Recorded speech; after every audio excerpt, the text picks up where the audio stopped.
So, bale mga ka-next nakaraan, medyo na-busy tayo. Matagal-tagal tayong hindi nakapag-upload. So, yan yung nasa harap.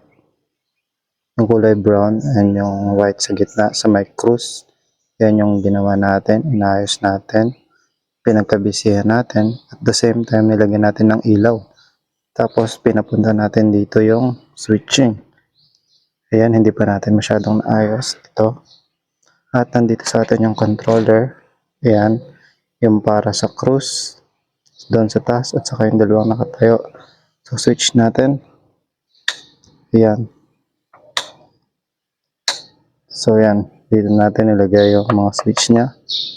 And dito rin nakalagay yung ating sound system, yung mixer, yung ating wireless receiver.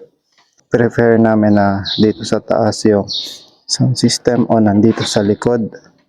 Inilagay namin sa taas kasi para hindi natatambayan ng mga tao. Yung mga nag-operate lang talaga yung naka-assign lang yung dito sa taas.